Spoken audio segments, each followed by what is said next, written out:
Hi, this is Don from the farm at Fairplex. We're going to talk a little bit about pollinators in your gardens and how to attract them. And some plants work better than others. Some we grow for our own appeal because we like the way they look. Others we grow for the food or vegetables that we get from them, the fruit trees, the tomatoes, the peppers, squash, stuff like that. Other times we just grow plants because we like to look at them, but we can take advantage of the plants we like to look at to attract pollinators to our gardens to help with our fruits and vegetables. So I'm at home right now. We're going to do a little bit of looking around the house here and my garden out in front and parts of the back and some of the neighborhood plants. And then we're going to pop over to the fair and talk about our vegetables and fruit trees and stuff. So pollinators come in a wide range of variety. There are plants that are pollinated at night, and they're usually done by bats or moths. That's not quite common here in Southern California, so we do have them here, but most people don't recognize it. But most people, when we say pollinator gardens, are talking about birds, the bees, and butterflies. Most people don't think about moths, but yes, moths do lend a hand too sometimes. If you look at the anatomy of a flower, any flower that has a flat top to it or looks like a landing pad or many little floral flowers in a cluster, thinking of a daisy or a sunflower or something like that, will attract pollinators that need to set and take their time when they're going about their business. And that's usually butterflies and moths. They like to walk across the flowers and dip their long proboscises in and sip nectar out of the nectaries, and they go flower to flower to flower to flower. And they don't have to spend a lot of energy because they can sit there on a cluster of flowers and go after 10 or 15 that are perfectly fine and full of nectar, and then fly off to another cluster, because a cluster doesn't always come in bloom at one time. There's older flowers, there's newer flowers, in between flowers, and at the right stage there may be a ring of 10 or so blooms that are ready to take nectar from. So it makes sense that a butterfly would like to save energy as it's flirting around your garden and trying to get a dinner or lunch or breakfast, whichever the case may be. Bees, on the other hand, are little voracious feeders. They love to dig into flowers and go for pollen and nectar. They take both pollen and nectar back. And they dig in, they go into tubes, anything they can fit into and ramble across, they go into. And the bigger the clusters of pollen and nectar seem to be better for them over little bits of it on a surface where they can go around and walk from flower to flower. But they'll take advantage of that also. And then you get flowers that have long trumpet-like shapes that are usually attracted more to animals like hummingbirds or other types of birds that eat nectar and go after flowers that are tubular and shaped. But butterflies or some moths with long proboscises will pollinate with these long tongue-like structures that go down into a flower and pull the nectar out at the very, very bottom. So if you're wanting to attract a lot of things to your garden, you want to plant a wide variety of types of flowers that bloom in shapes and colors. Because insects don't see the colors that we see, they see many different spectrums of light. And they see many different faceted sections of light. And so looking at how a flower would look to an insect is much different than we do. So the best thing that we can do is just make sure we put a wide variety of colors out, a wide variety of patterns and structures out for insects to sit on, insects to hover at, flower buds to crawl around and get into. That way we satisfy a lot of the different insects in our garden. Okay, this is a type of milkweed. These are the tuberous-formed ones from back east. They're not native here. Some of them are tropical. They can be used for our monarchs around here to attract them, but you have to be careful because there's a parasite that can live in the plant that's transferred to the monarch. And it can make the monarch sick and cause the juveniles not to be able to develop into adults as they go through. But there's a few things you can take to do to make sure that does not happen. Because these do not die down during our winters here, the parasite builds up inside the plant. So what you have to do is make sure you trim it completely to the ground every year, or in fact start them anew from seed every year, and you will not have the problem. The bacteria and the insect and the disease do not build up in time inside the plant to cause much havoc to the monarchs if the plants are renewed every year as they go.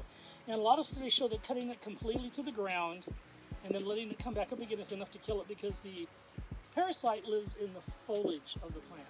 And you can see right here, this is a milkweed bug. They're really pretty, and basically they attack milkweeds. There's the baby juveniles walking around with it, and there's an adult right there.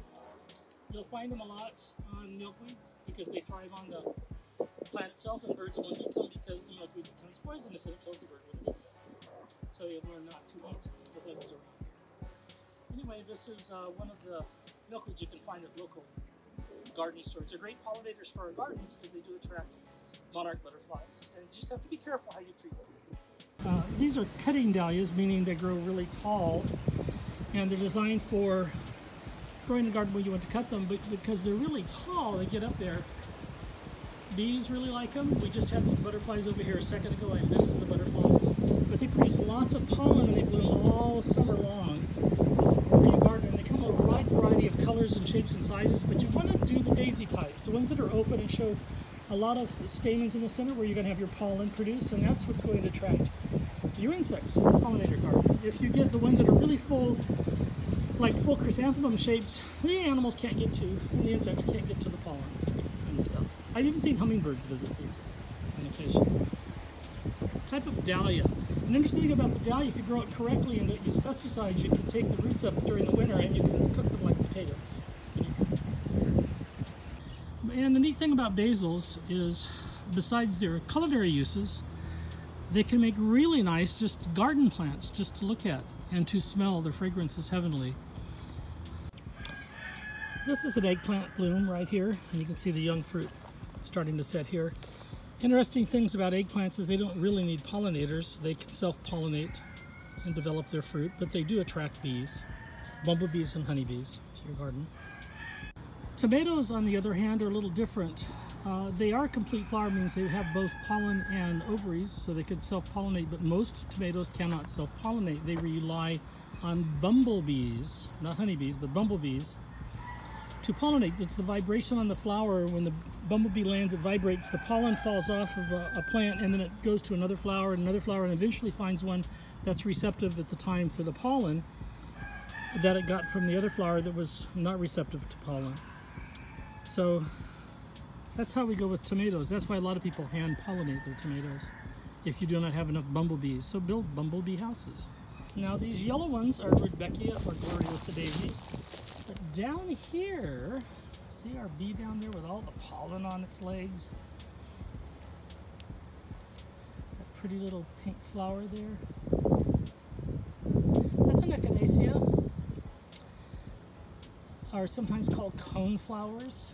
They die down during the winter, go dormant, so do the Rudbeckias. And then as soon as it warms up into the 70s or 80s, they start sprouting again, they come back up from the soil. They're a great pollination attractant for the garden, for bees and for butterflies. Butterflies can stand on top of them and get on. Here's another bee coming in here to our Rudbeckias here.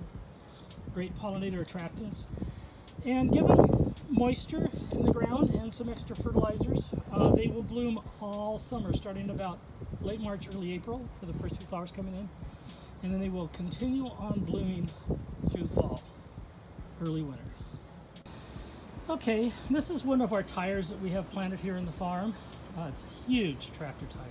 There's a few weeds around it. I haven't been too worried about this area because they're weeds too, if they're in an area where it's not bothering your garden, can also be pollinator attractants for your garden. This particular plant right here is called Pentas. Now, Pentas comes in short versions. It also comes tall versions for cut flowers. Any of them are great pollinator attractants for your garden. They come in a wide variety of colors: magentas, lavenders, off blues, pinks, reds, whites. And they flower almost all year round for us here in Southern California. Very marginal during the winter when it gets cool, but the hotter it gets, the better they bloom. And when we're 115 degrees out, they're just thriving in massive color and providing food for our bees and our butterflies. Again, this is a flat top flower. The way the flower clusters come out, so you can see there's a bee foraging over here right now. It's getting towards the afternoon, so the bees are starting to head home. But butterflies love these because they can walk across the top of the flowers and get nectar out. This is a type of salvia called Mystic Spires. And you can see these beautiful blue flowers on these blue, kind of woolly looking flower stalks. This is another great bee attractant for your garden. This has not been out of bloom in 2 years. It's kind of falling over here a little bit, kind of sprawling out. We need to do some trimming, but it's still blooming, so I've been leaving it alone. It's also planted in a smaller tractor tire. But this, during the middle of the day, has thousands of bees on it, just all over the place. You can still see some flying around here and there, getting breezy again. It's another great pollinator attractant for your garden, salvias. Mints are also great pollinator attractants for your garden, but mints can get out of hand. Look, there's a little bee coming in there. This particular mint's a very slow growing, not as aggressive. This is banana mint, and it smells just like bananas when you squeeze it. It's great for adult beverages to flavor them and stuff. But the flowers attract all kinds of small to miniature to larger bees on them. Some of the other mint varieties are really aggressive. They can really get out of hand, but they are great pollinator attractants. And you can see that bee is going to town on them right now. Getting last taste before the sun goes down here. Oregano is a great